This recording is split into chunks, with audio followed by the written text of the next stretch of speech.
Hey, this is Jared here. And over the weekend, we did a intuitive eating workshop at New Life in San Jose.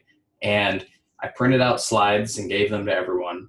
And these are the slides. So I'm going to review what we covered in the workshop in case you missed it. Now, you'll see here on these slides that I there's a little bit of content on the right, but on the left, there's a yoga pose, there's two partners, and then there's also a question to explore. So the question to explore was for the partners. So the partners in this one were based off of age, and we did different ways of partnering off, by diet, by um, area of where you're born at, when do you first come to New Life. So a lot of this workshop, probably only like half hour out of this workshop was actually the content. Most of the workshop was the partners and just people talking together and then coming together as a group and talking about it. So just a FYI, the content might seem a little plain. I'm going to try to go in depth with it.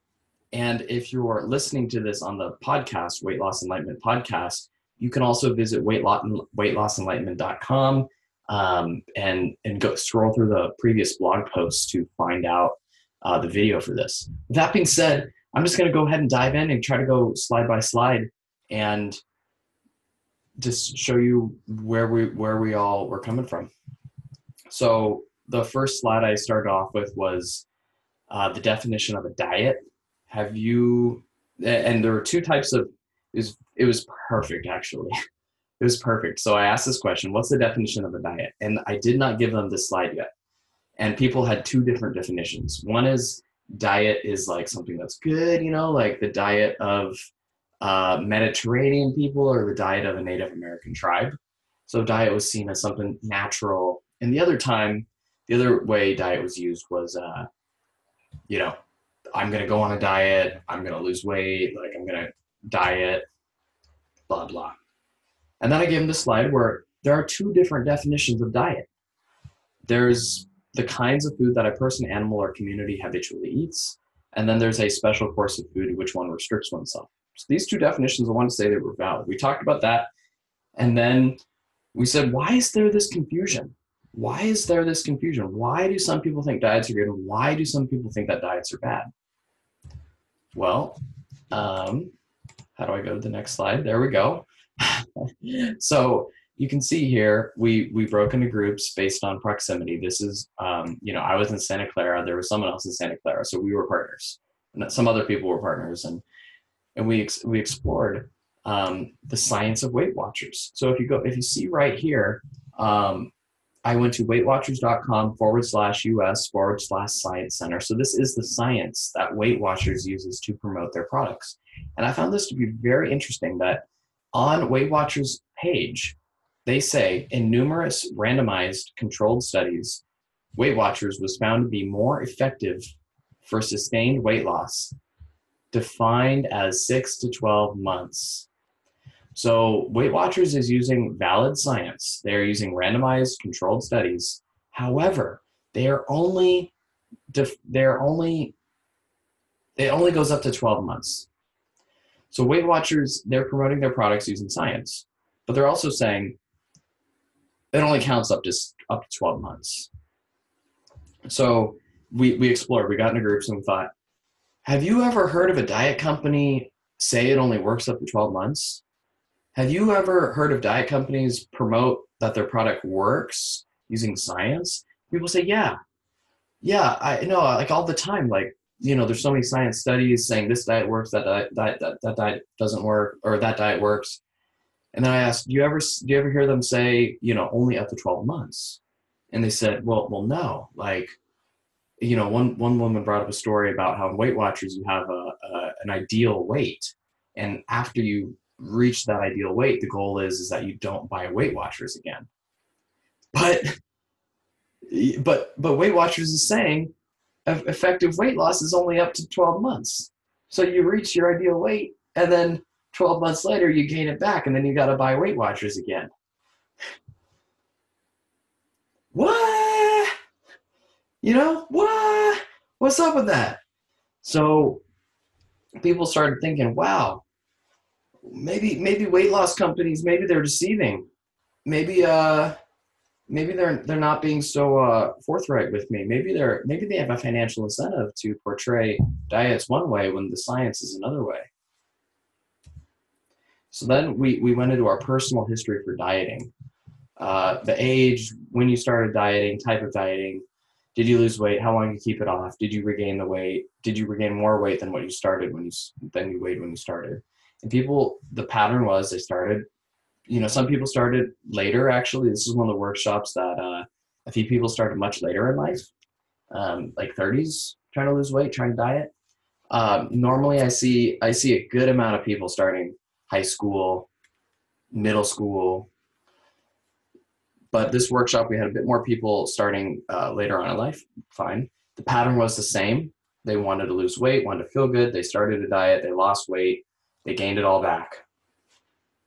You know, so I wanted to put this slide in here because it's one thing for you to hear the science, quote unquote, of that diets only work up to 6 to 12 months. It's another one to reflect upon your past experience and think about all the diets you've done and think about how long they last.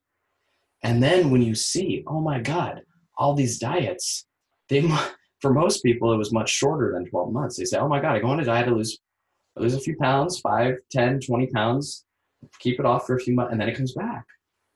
And so now people are starting to get this real conviction, like in their soul, in their gut, in their emotions.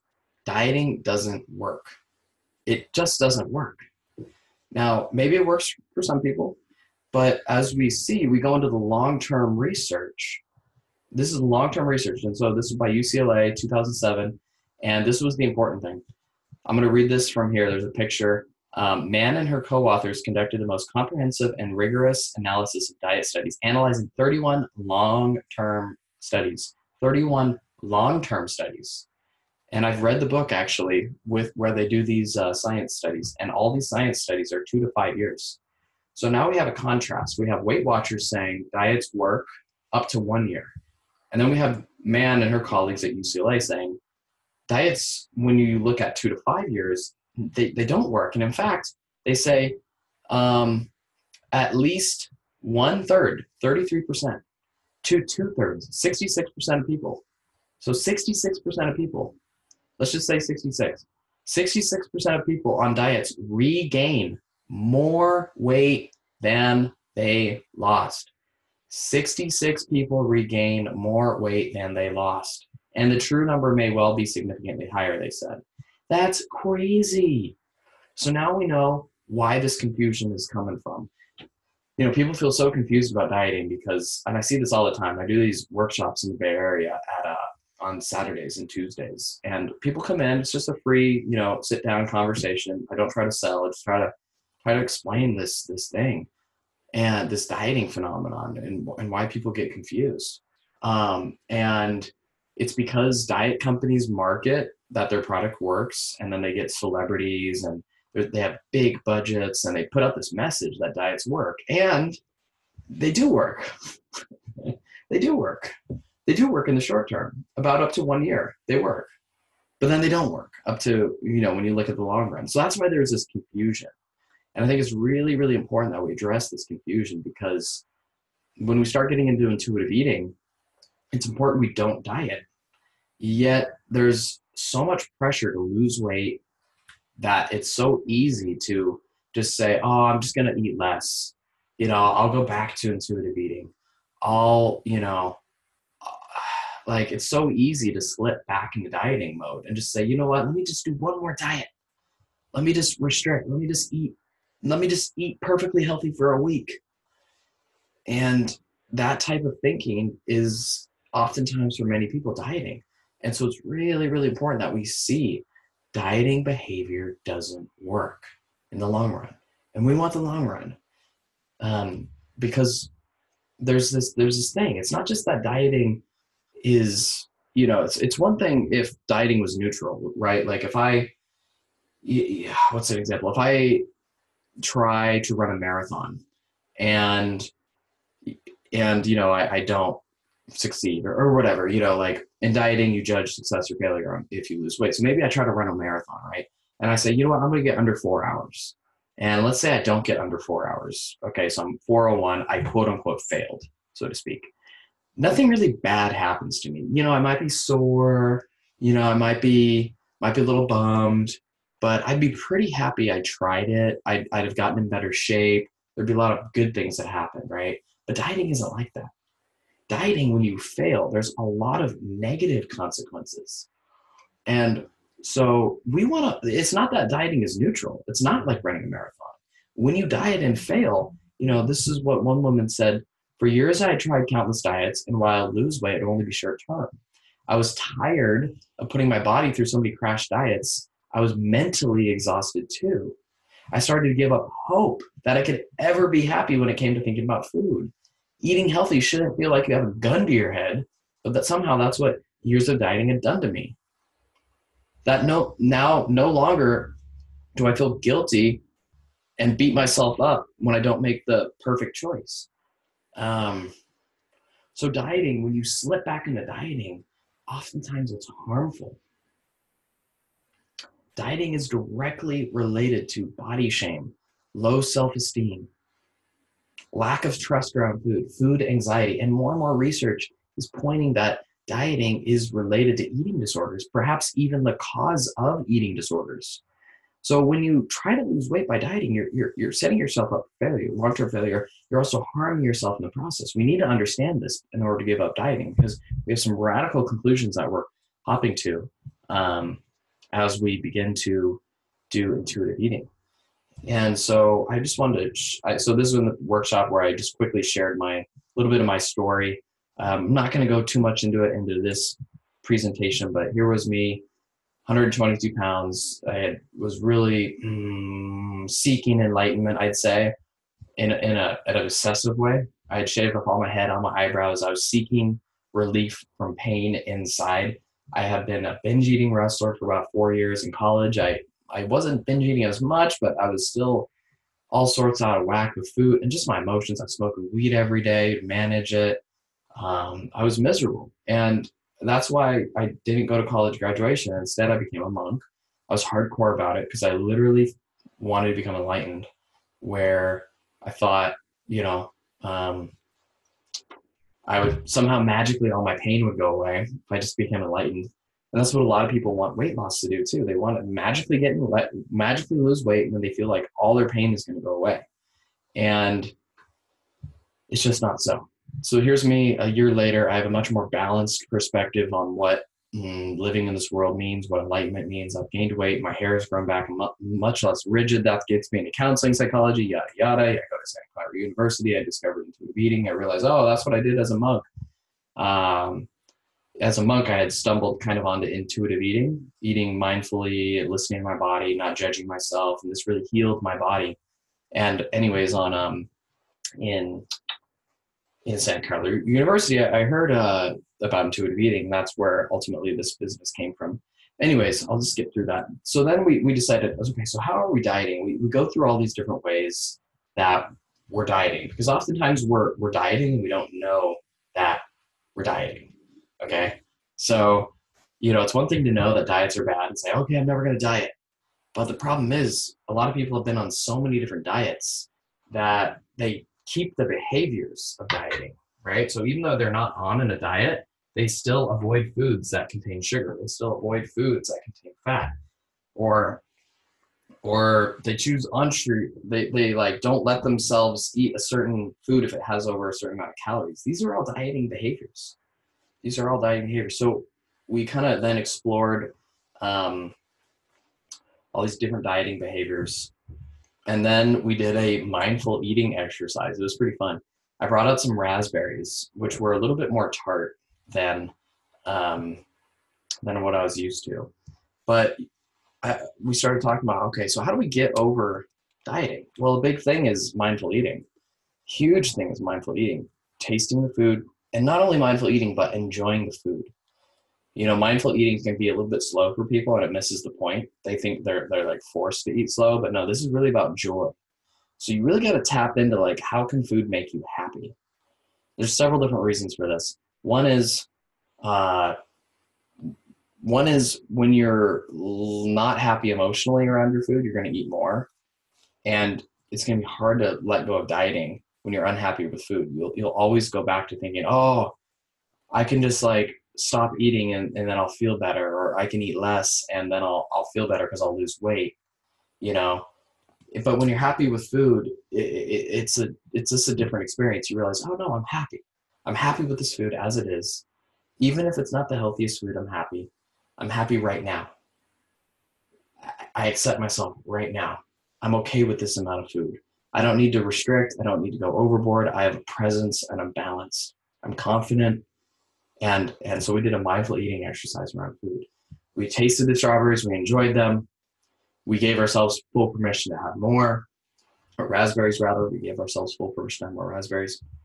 And then we went into some of the scientific benefits of intuitive eating. And there's a lot. And we also talked about how intuitive eating is important because you avoid all the negative outcomes associated with dieting. There's a lot of them. And we talked about the positive outcomes that have been proven by science. Lower triglyceride, better self-esteem, better body image, more satisfaction with life, better optimism and well-being, better proactive coping skills, lower rates of emotional and disordered eating. But we also talked about how this does not lead, there's no weight gain or weight loss. So on average, it's null. Some people, if they've been restricting and they're underweight, they're going to gain weight. And that can be scary for some people. That's why it's important to accept ourselves as we are and realize that our body might have a natural set point that's a little bit higher than what you're used to. But, you know, if you're underweight and you're afraid of gaining weight, some people, when they take a close look at their obsession with food, their preoccupation with food, their preoccupation with their body image, the worry and stress that goes into like thinking they ate too much, that's just not worth it. And we talked about how there can be beautiful people who are quote unquote big, but look beautiful, right? They're happy, they're radiating. And when you can embrace who you are and really have a positive relationship with yourself around food and have a positive relationship with food, you're going to look beautiful. You're going to look damn beautiful. Much more beautiful than, if you're skinny and being an anxious wreck, because that's not the way you want to live. Even the people who've lost weight and are skinny and they're miserable, they're like, shit, now I need to lose more weight to be happy? Like, wait, I already lost weight and I'm still a miserable wreck. You got to flip the script. That's why weight loss enlightenment is so important. You got to lighten that weight loss obsession.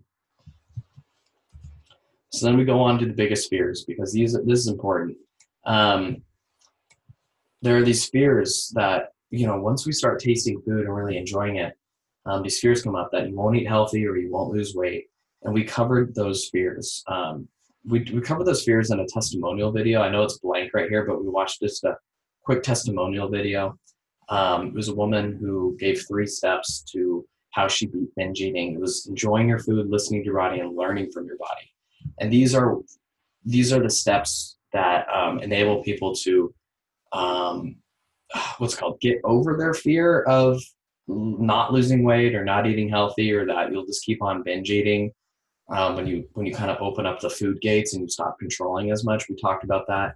The big thing we talked about was habituation, where if you can enjoy your food and listen to your body and learn from your body, at first you'll go through a period where you do eat unhealthy, and that's normal and expected. You actually have to go through this phase because you have to emotionally realize unhealthy foods don't feel good. You have to emotionally realize that. Previously, if you're in diet mentality, you're restricting forbidden foods like chocolate cake or something. So you're saying, oh, I can't have any chocolate cake, it's bad. But then because you're pushing it away from you, it ends up creating desire and cravings. These desires and cravings make you want the food, and then they overwhelm you and you have the food. So now when you get rid of the rule, you can't have food, you're going to eat that chocolate cake. And you'll have a spark of joy.